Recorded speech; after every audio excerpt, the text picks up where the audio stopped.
Va xullas men bir narsani tushunmay qoldim. Mana 3-skorsga tushmay qoluvdi. Xrust bilan tushyapti korobka.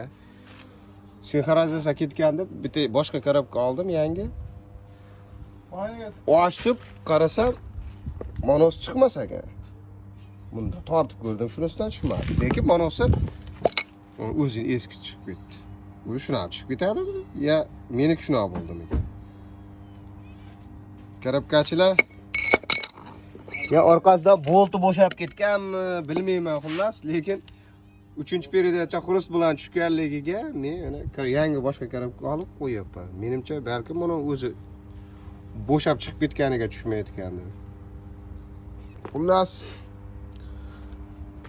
kimdi 3-periodachasi o'zi xrust bilan tushib, ertanman sovuqligida 15-10 kilometrgacha yaxshi-yu, korobkada yo'q qizigandan keyin xrust bilan tushib, xrust ilib tushadigan bo'lsa, ilib tur.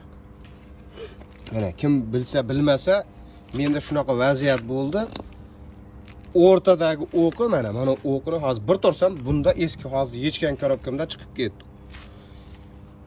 Bunda aybi mana shu mashinani yechmasdan turib, hech nima mana shu balonni, chap tomonni balonni yechib turib, mana shu korobkani, mana shu krishkasini yechib, mana shu yerda 6 gramni tushadigan joyi bor ekan mana.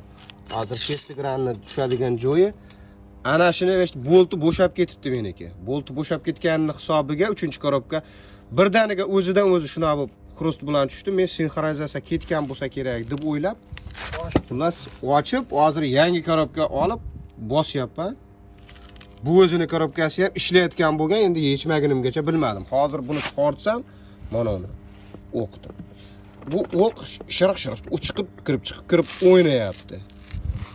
O'ynagandan keyin hozir orqa kirishgani yechib qarasam, bolti bo'shab ketishida bolti bo'lar ekan. Shu boltni xotirib ko'rsin, kimdagi 3-periodachasi 1, 2, 4, 5 hammasi yaxshi, lekin faqat 3 ta shunaqa xrust bilan tushyapti o'da.